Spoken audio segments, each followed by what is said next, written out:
Welcome back, everybody. My name is Tank. Today is November 9th, 2021, and in this video, I want to share with you guys my big number 3 reason on why you should remain ultra bullish for Cosmos. Now, if you guys were unable to actually watch my other videos where I give you reason number 1 and reason number 2, definitely do yourself a favor. Go back and watch those videos. They're jam-packed with information that I think any atom holder or cosmonaut will find beneficial. So definitely do yourself a favor. Take a minute, go watch my previous videos where I tell you guys already why you should be ultra bullish for Cosmos. But in today's video, I want to give you guys my very last reason, my biggest reason on why you should remain ultra bullish for Cosmos going forward. Now, my big number 3 reason is their security feature that's going to be unlocked here shortly. It's called Interchain Security, guys. This is scheduled to be released in the next month or 2. When this drops for the Cosmos ecosystem, this is going to fundamentally change everything for Cosmos, aka Atom.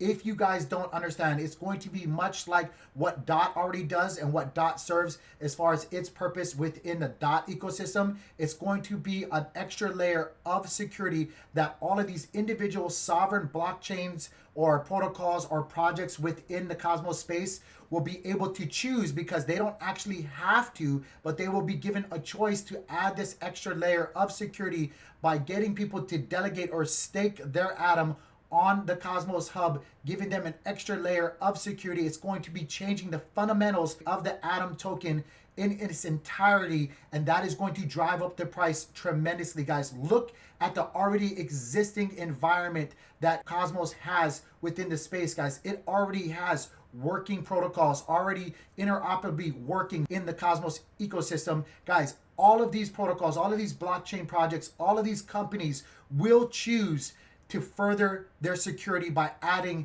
this option on their platform, guys. You guys got to think of what these protocols and companies provide.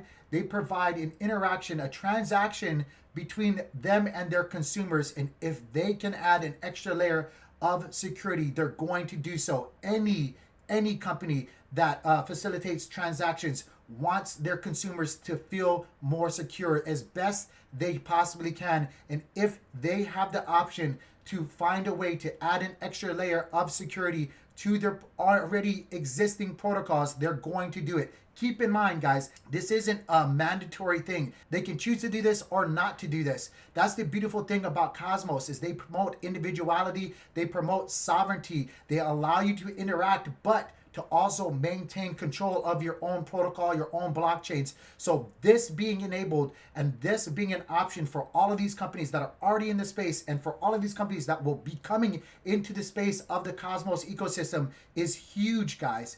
Massive. If you guys don't fully understand what I'm talking about, I'm going to first share with you guys a video that another YouTuber made. So I'm going to give them all credits, guys. I tried to make another video. I'll be honest with you guys, it's not my forte. It's not my thing. I'm not very good when it comes to making videos like this, but I found a video that really does explain quite well how this is going to fundamentally change everything for Cosmos. If you guys would do me a quick favor, watch this video, and then I'm going to attach on the back end of it the actual devs that are working on this feature, explain it, because they did explain this at the Cosmos convention that they just recently held not too long ago. So do yourself a favor, strap in, get yourself some popcorn, get yourself a drink or something like that, and listen to what these videos have to say, because it is jam-packed with ultra bullish news. So let's go ahead and watch these videos. I hope you guys are doing well. Don't forget, subscribe to the channel. With that being said, let's go ahead and jump on into it. Why would anyone want to use shared security? Why would a blockchain want to deploy in the Cosmos ecosystem and use the Atom token to secure its network? For smaller blockchains, security is one of the biggest things they need to think about. How much security you need to make the chain secure and not vulnerable to hacks. Smaller chain needs to leverage the security provided by Cosmos through Atom token. According to hack.slomus.io, $52 million has been lost due to blockchain hacks since 2012. This is specifically blockchain exploits. Blockchain need to think about how to secure and avoid blockchain exploits and before deploying and going live. Cosmos Hub has around $3 billion in value through Atom. That will be securing an ecosystem and a blockchain which otherwise would only be secured by a couple of $100 million. You can see the value of shared security right away. How does shared security model works, and how does it bring a lot of value to Cosmos and to the Atom token? In the shared security model is the interchain staking. So, you secure the Cosmos Hub, you lock up your Atom token and stake your token to secure the network. You delegate your tokens to validators who then validate blocks, and then you earn staking reward. The idea of a shared security on the Cosmos ecosystem using Atom is that these same delegators that are delegating to the validators to secure the Cosmos Hub can also secure other blockchains with the Atom token. For example, we have this visualization of Atom at the center of things securing the Cosmos Hub and have all other blockchain around the Atom token. The Atom token is also helping to secure as the Atom validator, and the validator securing the Cosmos Hub are also validating blocks on these other chains. Atom securing these chains does not receive rewards in the form of new Atom, so securing other blockchain through shared security using the Atom token does not increase the Atom rate of inflation. For example, we have 8.92% annual inflation on Atom, but we get inflationary rewards for securing other chains with the Atom token in the form of the chain's native tokens. Atom can stack multiple yields in interchange staking and shared security by securing multiple different chains at the same time, so the inflation concern of 8.92% inflation is not a concern. Let's say we got 4 different blockchains with different inflation rate. 125%, 31%, 27% and 33%, and we will be delegating to a validator who secures not only the Cosmos Hub but all the 4 of these chains. In this scenario, we are delegating out Atom to a validator that secures the Cosmos Hub and these 4 chains. So how much yield are we getting for staking Atom? This is the beauty of shared security. We're not only getting the 8.92% yield on the Cosmos Hub, but we're also getting all the yields of the other 4 blockchains, meaning we're getting a total yield of 116% annually just by staking our Atom token with validator that secures all of the chains. The real rate of return of staking Atom and shared security is this in 116 minus Atom's year of inflation, which is 8.92%. We have a real yield of around 107.08%, with shared security coming to the hub plus a host of other features. Cosmos is set to offer the full spectrum from sovereignty to convenience and interoperable blockchains. So that was a video that another YouTuber had made. Actually, I'll show it to you here. I don't know how to pronounce the name, but all credits to her. I will drop a link down to her channel because I thought it was a really great video. And now what I want to do is show you guys a video that I clipped from the Cosmos convention where the actual devs speak about interchain security. So I hope you guys enjoy. I hope you guys remain ultra bullish for Cosmos. I hope you guys have subscribed to the channel because I do daily videos about Cosmos. Let's go ahead and jump on into it.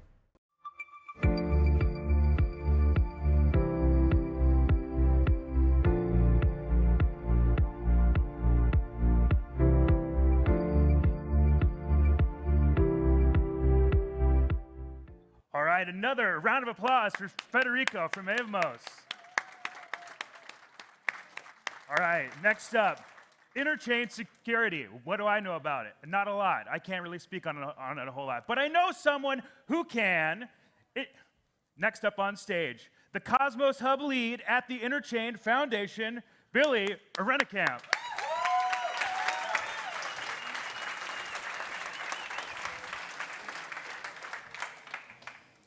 Hi, everyone. Thanks for having me. I'm Billy. Just want to give a quick round of applause to the organizers here. This is amazing to have a community-focused conference. It's like fantastic. It takes so much weight off of my shoulders. Just real quick round of applause. Great job, everybody. Thank you. So who am I? I'm Billy. My handle is OK with me. Find me on GitHub and all the places. I'm from Louisville, Kentucky, so if you like bluegrass music or thoroughbred racehorses or bourbon whiskey, please come talk to me later. The Cosmos Hub lead at the ICF. Previously, I was actually at Tendermint Inc. I was on the Looney team, which was the first wallet. Worked as developer relations engineer there. Before that, I was in the East Space doing a lot of work around bonding curves, NFTs, full-stack web development, and actually have a background in art. Independent of that, I'm the founder of Clover's Network, which is a generative NFT project, and Folia app, which is an NFT gallery.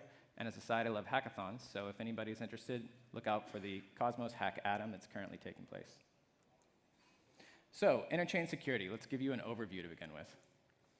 We're going to talk about the basic mechanics. There's a security provider chain, security consumer chain, the risks and rewards, and then we're going to talk about the milestones, the V1 milestone, full set security provider, V2 milestone, partial set security provider, and V3 milestone, which we call layered security.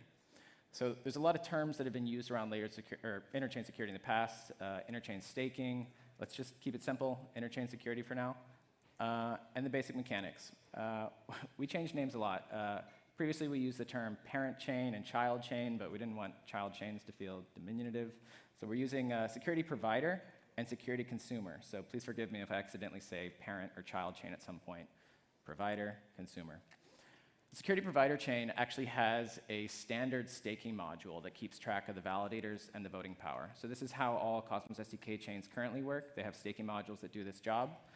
They take that set of validators and their voting power, which is the composition of the staking token that has been delegated to those validators, and they hand it up to Tendermint over ABCI.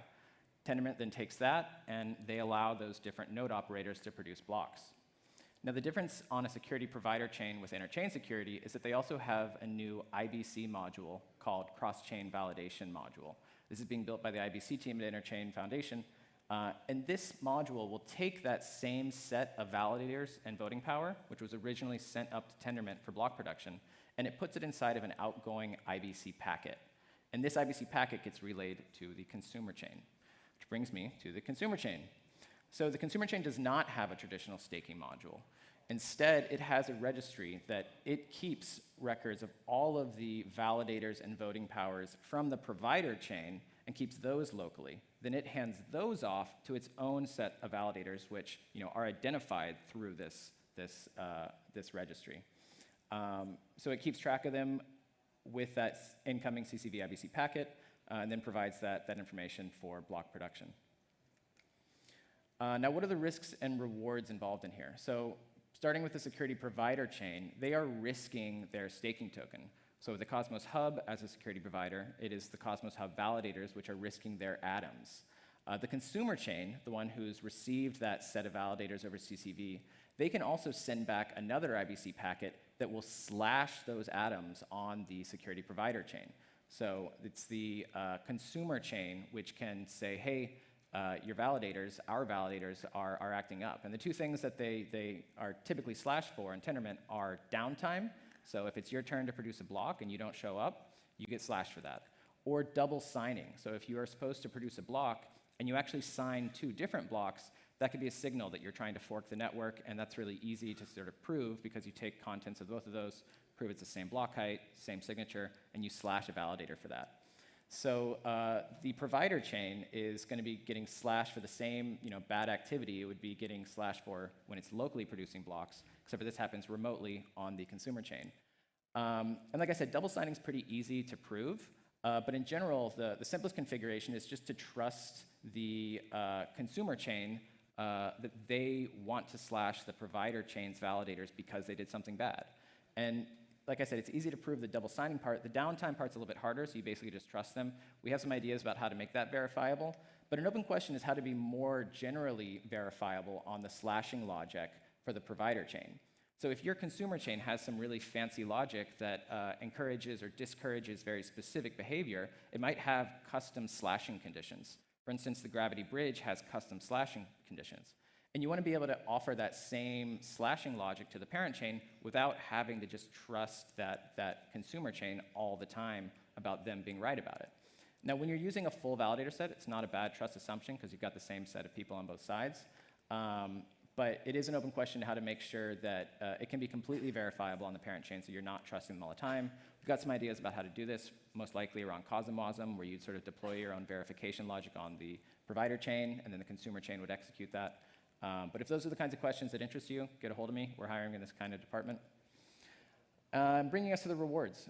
So we've got the consumer chain, which is the one that's consuming these validators.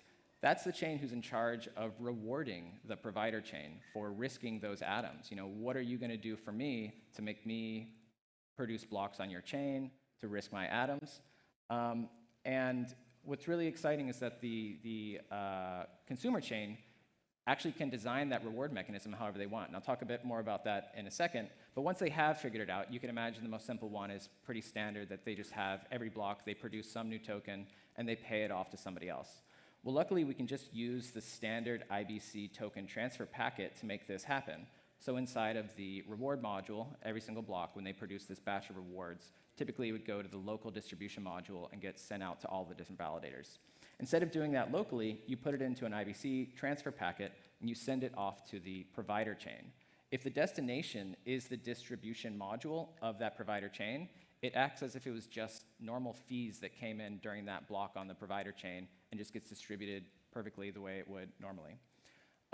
There is some open questions about the fidelity between the epochs of both chains. And what I mean by that is if you were to produce a block on the consumer chain, you would want to reward the validator set on the provider chain. However, there's some asynchronicity between that. So you've got the provider chain producing blocks, you've got the consumer chain producing blocks. The consumer chain sends the reward for this block production, but it doesn't get here until that next block is produced, which means that if you were to join that block as a validator, you get paid for producing one that you actually didn't participate in. And if you were to leave, you would not receive your final payment, which is not ideal, but it's also not terrible. It basically encourages validators to join the validator set and discourages validators from leaving the validator set.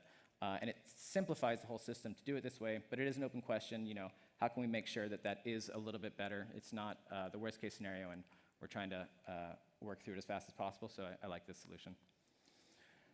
And now for the V1 milestone. So this is the one I mentioned earlier, the full set security provider. This is the first thing we're working on because it's the simplest, and that just takes the entire validator set from the provider chain, puts it in that packet, puts it in that packet and sends it to that consumer chain. When you do this, you're going to have the entire validator set, which means you're going to want to do it through governance. So it would be a governance proposal that comes in, everyone votes on it, because everyone's affected by this. All the validators are now going to be responsible for producing blocks on this new consumer chain. They're all going to be risking their atoms on it. They should all participate in the decision whether or not they want it to happen. I think it is actually mostly as a scaling solution, especially for the Cosmos Hub, one that I really like because it supports this idea of hub minimalism.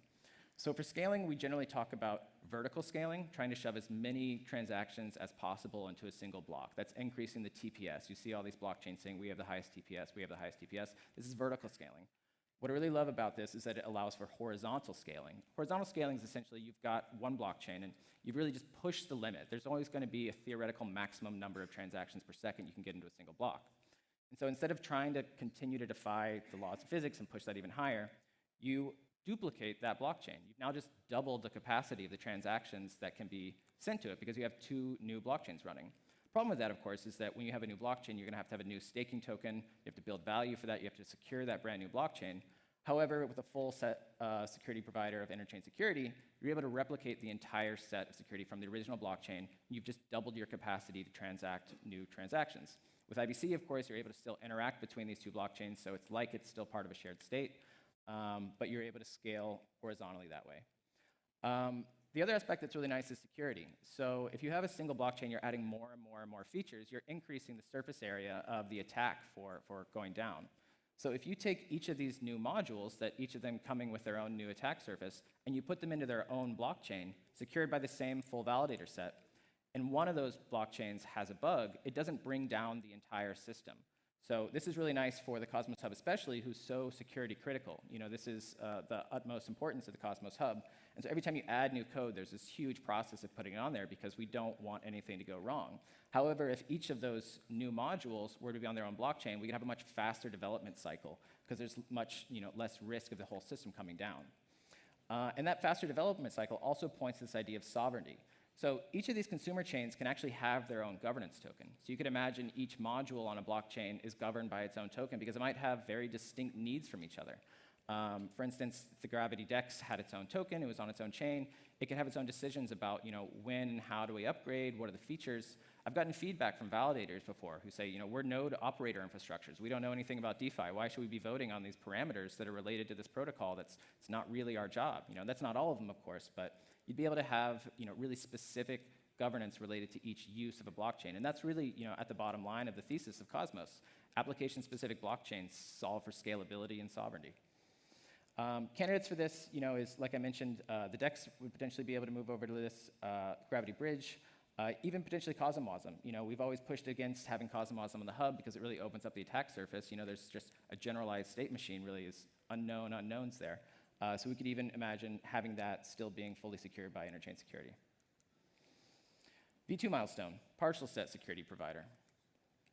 So partial set security provider means that there is a registry on the security provider chain in which validators actually opt in to risking their atoms and producing blocks on these consumer chains. You'd probably want to have some sort of a configuration for that relationship so that you're not just getting, say, one validator who decides to opt in. You got this new blockchain. Your market cap is the equivalent of that one validator's total delegation. You might be better off just launching your own token. So you can imagine some configuration about having some kind of a minimum voting power before it turns on. But what I really like about this is that it encourages a diverse validator composition. So it means that you could have validators who have, they're pretty low on the list of the validator list, and they want to rise in that. They're willing to take on more risk than other validators are, and in exchange, they're earning more rewards. So they might be like, sure, we'll validate on every single chain that shows up because we want to be the most competitive validator possible. We've got a huge risk appetite. We want to grow. And that's how they can, compete in this world of validators where you've got maybe larger validators. Life is good. There's no reason to take on this extra risk. We're going to be a conservative validator. It really encourages a diverse composition of validators across blockchains. And it also means you could potentially have validators that are outside the top 150.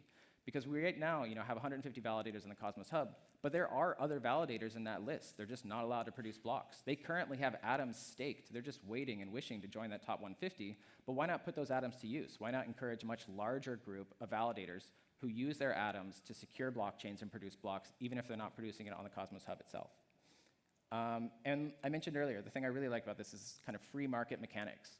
So in Polkadot, you've got basically a one-size-fits-all. It's an auction for a slot to be able to participate in shared security.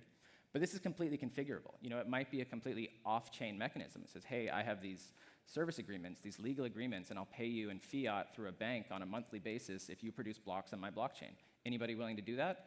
Validators can opt in, they register, they get paid out of band. It can be completely configurable. It can be completely on-chain. You might be doing it for a reason besides tokens. There can be really any aspect of it. And I think that's a really exciting design space to figure out what are the relationships between these provider chains and consumer chains that make it attractive for both parties. V3 milestone, layered security. So V3 milestone could actually use either of the original two. The full set could come over CCV, or a partial set could come over CCV.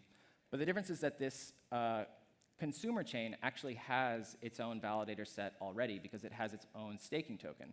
So this is the version of interchain security that is especially exciting for projects that already exist. They've already launched, they have their staking token, but they want to start securing their chain at a higher level of integrity because they're starting to have maybe more total value locked. It's starting to compete with their market value. Start really opening up an attractive attack vector for different people. And so in this scenario, once that validator set comes over CCV, it gets combined with the validator set that's represented from the local staking token. It becomes the combination of them. So you take your local market cap, which is a stand-in for how secure your blockchain is, and you add on top of it the market cap for the staking token that's coming in from the provider channel. This is a distribution of risk. You now have much better composition of who's producing under what conditions and what tokens do you have to buy to accumulate in order to attack this network. But you also have a distribution of rewards. It means that you're not just paying your local validators, not paying just your local delegators in some token. You're also taking some percentage of that and sending it up to this provider chain. It looks a lot more like insurance. You're hedging your own security using these different provider chains. You can even imagine combining this and having multiple provider chains at the same time, or go full expanding brain mode and go both ways. So one chain might be consuming security from another chain, and at the same time, that chain is consuming security from the first chain. You've now basically mixed your staking token across these two blockchains. And if you go full on, like Sunny was talking earlier, I really see this vision of a giant sort of mesh net of shared risk, shared rewards, all across the sort of internet of blockchains. And constantly changing. These are free market mechanics. They can be updated on short time periods, long time periods. It's really like a living organism of infrastructure. And the other aspect that's kind of interesting here is this distinction of legal decentralization. Say you were to launch your blockchain and you really take the iterative approach where you run your own validators, but it means that you can ship features on a day-to-day basis because you're not bottlenecked by coordinating a lot of people. Maybe you sold to just a handful of VCs, so you only have like a couple validators to begin with. I think there's a very viable path to that. But you want to be legally recognized as a decentralized network. If you start consuming the validator set from some justifiably decentralized network like the Cosmos Hub, I think you have a much better chance of, say, posing inside the eyes of the SEC. I mean, this is not legal advice. Please do your own research. But one of the aspects I think is underappreciated in interchain security. Candidates for layered security has been Osmosis, has talked a lot about this. They're excited for it. If you heard Sunny's talk earlier, his vision for interchain security really touches everybody in the ecosystem. And I think bridge chains are especially good for this because the security of their total value locked is so important to the operation of their networks. So you can imagine the Gravity Bridge or projects like Axela or Nomic. These are not endorsements, by the way, but if you see them, give them an elbow, send them my way. And that is interchain security. I understand that we're running a little bit out of time. So if you have questions, come outside and talk to me.